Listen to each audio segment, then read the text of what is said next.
Hey everyone, welcome back. This is Pooja and you're watching Novels for Novels. The Kite Runner written by Afghan American novelist Khalid Hosseini. ये उनका पहला novel था और it was publish in 2003। It has 371 pages. जो इसका genre है वो है historical fiction, coming of age, drama, classic और लिटरेरी रियलिज्म। ये सब इसके जोनर हैं। तो इसकी स्टार्टिंग होती है आमिर से। वो अपनी पास्ट लाइफ के 26 साल पहले की लाइफ के इवेंट्स को याद कर रहे हैं। तब वो एक छोटे बच्चे थे। तब वो एक बच्चे थे, टीनेजर थे, बच्चे थे। तो वो अपनी लाइफ को याद कर रहे हैं। और ये पश्तून हैं, जो आमिर हैं ये पश्तून हैं।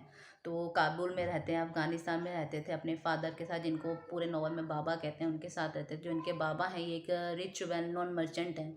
तो एक बड़े से घर में काफ़ी ऐशो आराम से ये आमिर और उनके बाबा रहते थे।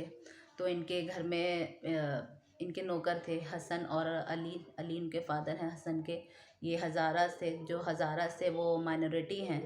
तो ये लोग इनके साथ रहते हैं। तो जो अली हैं वो बाबा के साथ काफ़ी क्लोज़ फ्रेंड्स हैं। और जो हसन हैं और आमिर हैं ये भी फ्रेंड हैं। तो इनके घर में रहीम का भी आना जाना था। रहीम जो थे वो उनके बाबा के काफ़ी क्लोज़ फ्रेंड थे।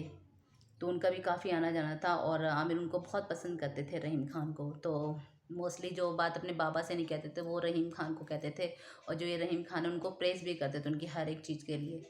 तो जो आमिर जो है वो जब उनके बाबा कोई भी सामान लाते थे तो वही सामान वो हसन के लिए भी लाते थे। तो आमिर को ये बिल्कुल पसंद नहीं था। वो मन ही मन सोचते थे कि उनके बाबा ऐसा क्यों करते हैं, वो एक नौकर के लिए इतना सारा सामान क्यों लेकर आते हैं। जो वो अपने बेटे के लिए कोई सामान लाते तो हसन के लिए क्यों लेकर आते, उनको ये बिल्कुल पसंद नहीं था। तो जो उनके बाबा थे वो बहुत आमिर को काफ़ी क्रिटिसाइज़ भी करते थे कि तुम कुछ नहीं बोलते किसी के लिए, किसी के आगे तुम में कोई करेज नहीं है, तुम एक कावर्ड हो। तो वो उनको क्रिटिसाइज़ भी करते थे लेकिन बहुत प्यार भी करते थे। आमिर को पता है कि उनके बाबा उनको प्यार भी करते थे, क्योंकि उनकी मदर कोई नहीं थी और उन्होंने दूसरी शादी भी नहीं की थी। तो जो उनकी मदर थी, जब उनके बर्थ के टाइम पे उनकी डेथ हो जाती है। और हसन की भी मदर नहीं है और उनको उनके फादर को छोड़ के चली गई हैं। तो दोनों बच्चे जो हैं वो मदरलेस हैं। तो जो आमिर हैं उनको पता था उनके फादर उनको प्यार भी करते हैं, लेकिन उनको ये बिल्कुल पसंद नहीं था कि वो हसन को भी प्यार करते हैं। तो जो हसन की क्लेफ्ट लिप होता है, क्लेफ्ट लिप यहाँ से जो कटा हुआ होता है, वो उसकी सर्जरी भी करवाते हैं, उसको ठीक भी करवा देते हैं। तो हसन को भी आमिर को ये भी पसंद नहीं होता। तो जब आमिर अपने फादर को कहते हैं कि उन्हें लिखने का शौक़ है, तो वो इस चीज़ को, उनके इस आइडिया को बिल्कुल डिस्कार्ड कर देते हैं कि ये तो औरतों का काम है, तुम ये क्यों कर रहे हो। तो वो उस वे में भी उनको पसंद नहीं करते थे, लेकिन उनसे बहुत प्यार करते थे। आमिर को ये पता था कि उनके फादर उनसे बहुत प्यार करते हैं, ये काफ़ी अच्छे वो इंसान भी है, ये भी उनको पता था। तो एक दिन वो लोग खेल रहे होते हैं और उनसे तीन लड़के टकराते हैं, आसिफ, वली और कमल। जो आसिफ हैं ये एक हाफ पश्तून और उनकी जो मदर है वो जर्मन थी। तो ये जो हज़ारास को बिल्कुल पसंद नहीं करते थे और मोस्ट ऑफ द टाइम ये आमिर को धमकी देते, थ्रेटन देते थे कि तुम इन हज़ारास से मिलना जुलना बंद कर दो, इनसे रिलेशनशिप जो भी है वो कट कर दो, नहीं तो बहुत मारूंगा, बहुत पीटूंगा। तो एक दिन क्या होता है, ये लोग आमिर जो होते हैं इनसे टकराते हैं, आसिफ, वली और कमल से। और आसिफ इनको थ्रेटन कर रहा होता है, तो बीच में हसन आते हैं। वो इन्हें, आसिफ को थ्रेटन करते हैं कि अगर आप इन्हें छोड़ोगे नहीं तो मैं स्लिंग शॉट से आपको मारूंगा। तो जो आसिफ होते हैं वो तब तो वहाँ से चले जाते हैं, कहते हैं एक दिन मैं तुमसे अपना बदला ज़रूर लूँगा। तो वो लोग तब वहाँ से चले जाते हैं। जो आमिर होते हैं स्कूल जाते हैं और जो हसन होते हैं वो पढ़े लिखे नहीं होते, वो नहीं जाते। तो आसिफ आमिर जो हैं इनको स्टोरीज सुनाते थे और कुछ भी गलत वलत बोल देते थे, मजाक करते। तो हसन को जब समझ में नहीं आता तो आमिर को बहुत मज़ा आता था कि हसन को कुछ समझ में नहीं आता, लेकिन हसन को बहुत अच्छा लगता था जब आमिर उन्हें स्टोरी सुनाते थे, उनसे बात करते, उनकी फ्रेंडशिप को काफ़ी वैल्यू देते थे, बहुत मानते थे। तो इनके जब यहाँ पे काबुल में काइट कंपटीशन होता है, काइट फाइटिंग होती है, लोकल टूर्नामेंट होता है काइट का, उसमें जो आमिर हैं वो पार्टिसिपेट करते हैं और अपने थ्रेड पे, काइट के थ्रेड पे यानी मंजे पे कांच लगाते हैं ताकि वो दूसरी काइट बड़ी जल्दी आसानी से काट सके। तो वो कंपटीशन टूर्नामेंट वो जीत जाते हैं।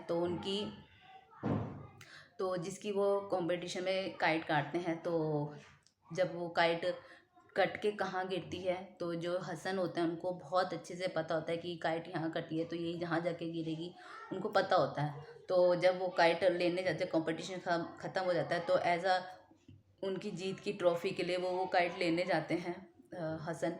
तो वहाँ पर वो आसिफ से वहाँ पे उनको आसिफ मिल जाते हैं, आसिफ, वली और कमल मिलते हैं और वो उनसे वो काइट कहते हैं कि काइट मुझे दे दो। लेकिन जो हसन है वो देने से मना कर देते हैं, कहते हैं नहीं ये मैं तुम्हें नहीं दूंगा, ये आमिर की काइट है और मुझे उन्हीं को देनी है, मैं तुमको नहीं दूंगा।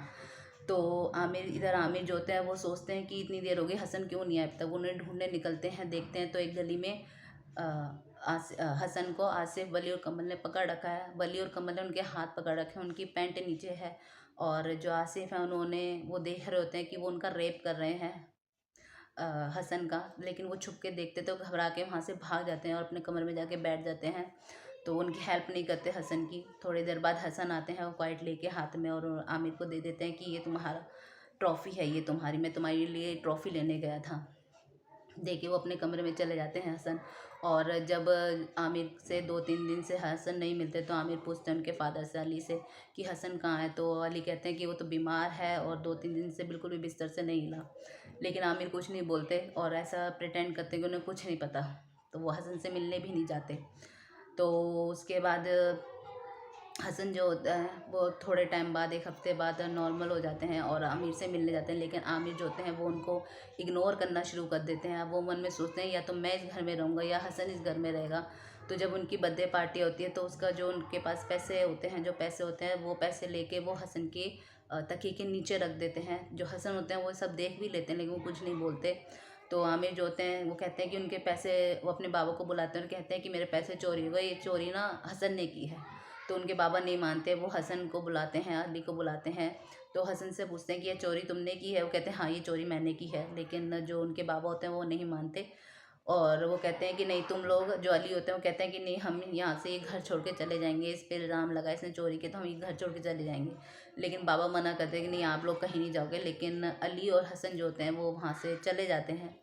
तो अब 5 साल बाद दिखाते हैं कि 1979 में जो सोवियत आर्मी है उन्होंने अफ़गान में उन्होंने एंटर कर लिया है और अब एक वार जोन बन गया है वहाँ पे अफ़गानिस्तान में। तो जो आमिर और बाबा हैं ये एक ट्रक में पाकिस्तान जाते हैं। 2 साल वहाँ रहने के बाद ये कैलिफोर्निया जाते हैं, फ्रीमोंट कैलिफोर्निया जाते हैं। और वहाँ पे जो इनके बाबा हैं वो ज़्यादा फेमस नहीं, अमीर नहीं हैं। तो ये गैस स्टेशन पे काम करने लगते हैं। वहाँ पे आमिर अपनी पूरी स्कूलिंग करते हैं, कॉलेज में एंट्री करते हैं और राइटिंग अपनी स्किल्स को इम्प्रूव करते हैं। वहाँ पे इन्हें जन्नत ताहिरी मिलते हैं। जन्नत ताहिरी जो है वो इनके बाबा के अच्छे फ्रेंड हैं। उनकी जो डॉटर है सुरैया, ये उनसे मिलते हैं, उनको काफ़ी पसंद भी करते हैं। तो जब जन्नत ताहिरी कहते हैं कि अपने बाबा से कहो आप एकदम ऐसे नहीं, एक प्रॉपर तरीके से आप इनका हाथ मांगिए आप। तो वो अपने बाबा से कहते हैं, जो आमिर होते हैं वो अपने बाबा से कहते हैं। तभी इनके बाबा को पता चलता है कि उन्हें लंग कैंसर है। तो वो इनकी हेल्प करते हैं, एक लास्ट इनको फेवर करते हैं और जन्नत ताहिरी से बात करके सुरैया और आमिर की शादी कराते हैं। इनकी शादी के 1 महीने बाद बाबा की डेथ हो जाती है। तो उसके कुछ टाइम बाद तक जो आमिर हैं उनकी जो वाइफ हैं सुरैया, इनकी कोई बच्चा, कोई बेबी नहीं होता। तो इनके पास एक दिन रहीम खान का फ़ोन आता है पाकिस्तान से। वो कहते हैं कि तुम मेरे पास आओ पाकिस्तान में मुझसे। और वहाँ पे वो हसन के बारे में बताते हैं कि अली की तो एक लैंड माइन में उनको मार दिया जाता है। और जो हसन है उनकी वाइफ हैं फरजाना, उनको जो वो तालिबानी होते हैं उन्होंने उनसे तुम्हारे घर की वो देखभाल करते, तो वो तुम्हारे घर की चाबी मांग रहे थे। तो जो हसन है वो देने से मना कर देते हैं। वो एंड मोमेंट तक तुम्हारा वेट कर रहे होते हैं तो वो देने से मना कर देते हैं। इसलिए जो तालिबानी होते हैं उनको शूट कर देते हैं, हसन को और फरजाना को शूट कर देते हैं। तो वो कहते हैं कि उनका एक बेटा था सौरभ, वो वहाँ के किसी ऑर्फेज में, तो तुम उसको यहाँ पाकिस्तान ले आओ, यहाँ पे एक कपल है जो उसको अडॉप्ट करना चाहता है। तो वो आमिर से कहते हैं ये लास्ट फेवर है तुम्हारे लिए, हसन ने इतना कुछ किया तुमने, क्योंकि जो ये आमिर थे तो जब इन्होंने वो जो हसन के साथ उनका रेप का जो इवेंट, जो रेप हुआ था, तो वो इंसिडेंट इन्होंने रहीम को भी बताया था।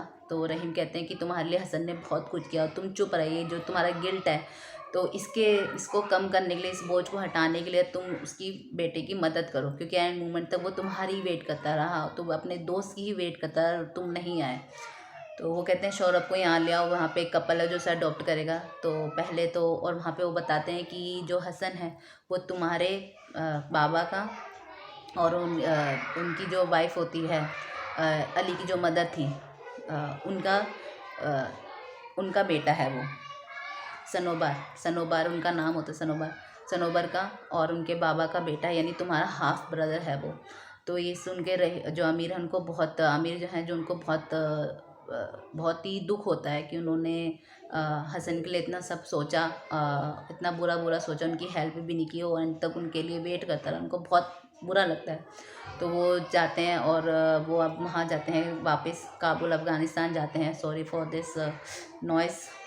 तो वो अफ़गानिस्तान जाते हैं, वहाँ पे वो उस ऑर्फिन में जाते हैं।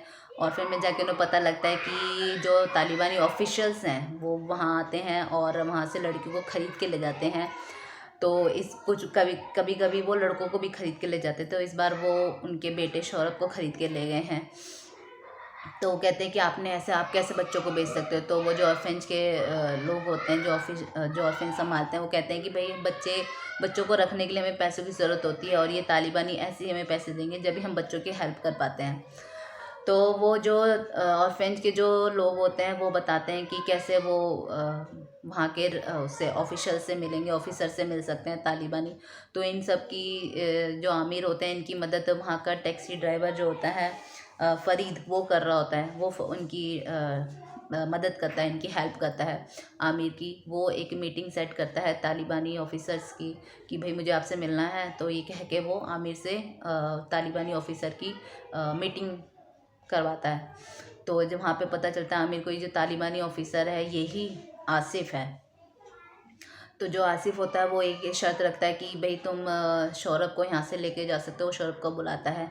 उन्होंने शौरभ यानी उस लड़के को ऐसे ड्रेसअप किया था, उसमें कुछ फेमिनिज़म का टच आया होता है। तो कहते हैं शौरभ को तुम यहाँ से लेके जा सकते हो इस कमरे से, लेकिन अगर तुम यहाँ से ज़िंदा गए तो तुम इसको यहाँ से लेके जा सकते हो।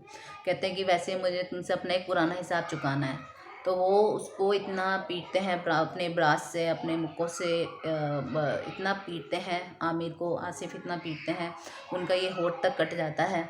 तो इतने में शौरभ आते हैं, वो अपने स्लिंग शॉट से उस पर आसिफ पे हमला करते हैं और उसको शूट करते हैं, जिससे उसकी आंख में लग जाता है। और तभी आमिर और ये शौरभ वहाँ से भाग जाते हैं। तो बाहर निकल के जो ये आमिर हैं ये बेहोश हो जाते हैं, क्योंकि काफ़ी पीटा होता है इनको। तो ये बेहोश हो जाते हैं और जब इनकी आंखें खुलती हैं तो ये हॉस्पिटल में होते हैं। वहाँ पे ये कहते हैं, वहाँ पे ये अमेरिकन एम्बेसी होती है, वहाँ पे अमेरिकन ऑफिसर्स से बात करते हैं कि भाई मेरे को ये लड़का अडॉप्ट करना है। तो जो अमेरिकन्स होते हैं वो कहते हैं कि इनके माँ बाप नहीं है ऑर्फन है, ये आप कैसे साबित करोगे। तो आपको इसके लिए थोड़े टाइम इनको ऑर्फन में वापस भेजना पड़ेगा। तो जब शौरभ को ये पता लगता है कि उनको ऑर्फन जाना पड़ेगा कुछ दिन के लिए, तो वो सुसाइड अटैम्प्ट करते हैं, डूबने का कूद जाते हैं वो पानी में। तो लेकिन उनको बचा लिया जाता है। तो जो वहाँ पे ये जो आमिर हैं ये अपनी वाइफ को, सुरैया को फ़ोन करते हैं। तो दोनों जब मदद करते हैं तो ये शौरभ को लेके यूएस चले जाते हैं। लेकिन जो शौरभ हैं वो इनसे बोलना बंद कर देते हैं, कुछ नहीं बोलते इनसे। जब घर जाते हैं वहाँ पे भी ना सुरैया से ना इनसे ज़्यादा नहीं बात करते, कुछ बात नहीं करते। तो जो आमिर होते हैं वो उनको क्लोज़ आने के लिए, उनको नॉर्मल करने के लिए, उनको क्लोज़ आने के लिए उनको पतंग उड़ाना सिखाते हैं। और जब वहाँ पे एक काइट का कंपटीशन होता है, एक मैदान में जाते हैं, पार्क में जाते हैं, वहाँ पे सब अफ़गानी जो होते हैं वो पतंग उड़ा रहे होते हैं। तो ये शौरभ को वहाँ लेके जाते हैं, पतंग उड़वाते हैं। और जब शौरभ एक पतंग काट देते हैं तो वो उस कटी हुई पतंग को लेने के लिए आमिर दौड़ते हैं, और वो कहते हैं तुम्हारे लिए 1000 बार।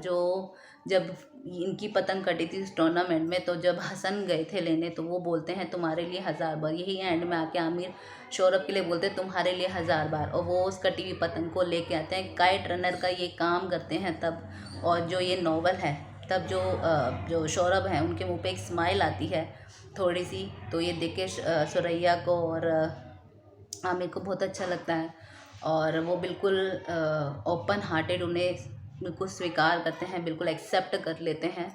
तो जो इसका एंड है ये बस यही है। ये बहुत ही फेमस नॉवल है खालिद हुसैनी का। इस पर मूवी भी बन चुकी है और बहुत लोगों ने इसके बारे में सुना भी होगा। गूगल सर्च करेंगे तो इनके नॉवल का ज़रूर आएगा टॉप 10 या 100 बेस्ट नॉवल में इनका ये नॉवल ज़रूर आएगा। तो प्लीज़ इसको पढ़िए, पढ़ नहीं सकते तो मूवी देखिए। बहुत ही फेमस और बहुत ही अच्छा ये नॉवल है उनका। तो नेक्स्ट वीक के लिए टिल देन टेक केयर। और फिर ये नॉइज़ आनी शुरू हो गए काफ़ी। तो bye bye guys, see you.